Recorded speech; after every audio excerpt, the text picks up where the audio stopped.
Монгол улсын ерөнхийлөгч зэвсэг төсний ерөнхий хамгааллагч танаа.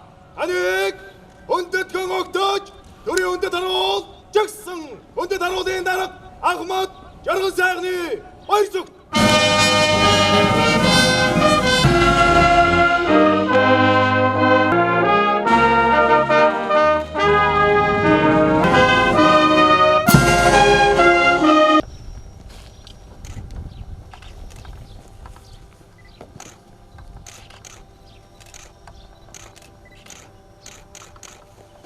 Нөхдийн намрыг ирээ.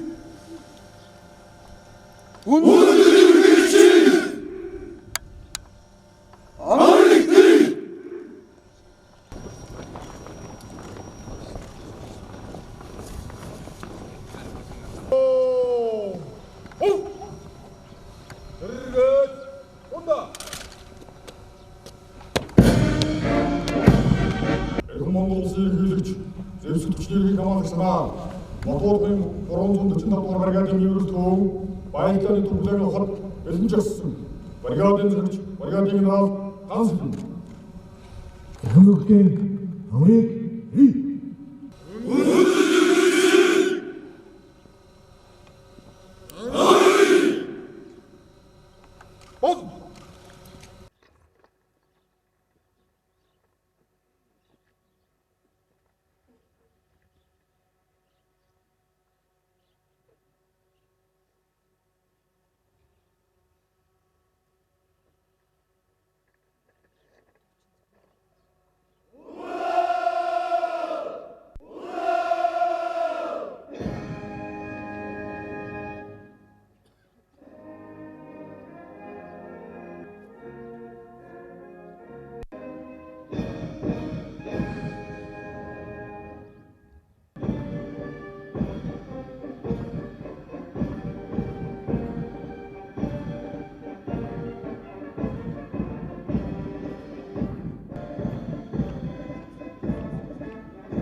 Эрхэм генерал, офицер, ахлагч, ажилчин албан хаагчдаа зэвсэг түвшний анги байгуулгын сүл темэр цэргийн албан хаагчдын сүсгэлэн дээдлэх оройн дээдчүүдтэй болсон Баялдааны тугийг шинэхэн байгуулагдсан зэвсэг түвшний 345 дугаар бригадад хүлээлгэн өгөх ёслолын арга хэмжээнд оролцож байгаадаа би баяртай байна. Баялдааны туг нь дайчин уламжлал, эх орноо хамгаалах ариун үүрэг, цэргийн нэр төр, алдар гавьяаны илэрхийлэл болсоор ирсэн билээ. Баялдааны туг нь дээр хар сүлттэй Мандан бадрахыг бэлэгдэн улаан далваан дээр алтан соён болон доор нь Монгол бичгээр Монгол улсын төлөө гэсэн байдаг нь зүгээр нэг бичигдээгүй бидний өвөг дээдсийн эх орныхоо төлөө урсгасан цус өргөсөн амиар бичигдсэн түүхтэй. Монгол улсын батлан хамгаалах бодлогын үндэс баримт бичигт нийцүүлэн батлан хамгаалахын баг цуйлууд улсын хурлын чуулганаар шинжлэгдэн батлагдсан батлан хамгаалахын тогтолцоо зэвсэг түвшний хууль эрх зүйн шинэ орчныг бүрдүүлсэн томоохон ажлуудын эхлэл болсон. Зэвсэг түвш нь зөвхөн Баялдааны үүрэг төдий бус террорист үүдлийн эсрэг сөрөг тусгай ажиллагаа явуулах энхийг дэмжих ажиллагаанд оролцох байгалийн гамшиг Ослын үед иргэдэд туслах эх орныхоо бүтээн байгуулалтанд гар бие оролцох болсон өнөө цагт дэлхийн нийтэд түгээмэл болжээ. Монгол улсын зэвсэг түвшин эх орноо батлан хамгаалах төдийгүй олон улсын энхийг дэмжих ажиллагаанд оролцох үүрэг бүхий энхийг дэмжих ажиллагааны бие даасан 3 батальонтой зэвсэг түвшний 345 дугаар бригадыг хэдхэн жилийн өмнө ахлан байгуулж байсан бол өнөөдөр энэ бригадад Баялдааны тугийг гардуулж байгаа нь танай бүрэлдэхүүн төдийгүй зэвсэг түвшний хэмжээнд тэмдэглэгдэх чухал нэгэн үйл явдал юм а.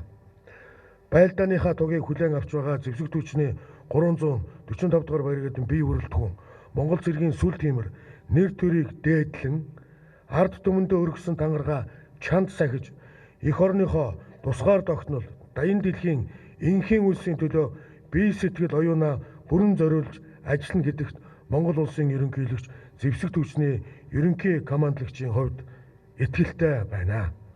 Ийхүү өнөөдөр Баялдааны тугаа гардан аваад байгаа зэвсэг түвшний 345 дугаар бригадын нийт бүрэлдэхүүнд баяр хүргэн амжилт хүсье.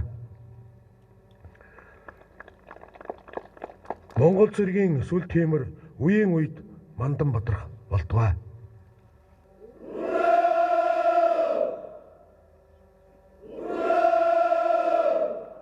Жагсаалын алхаагаар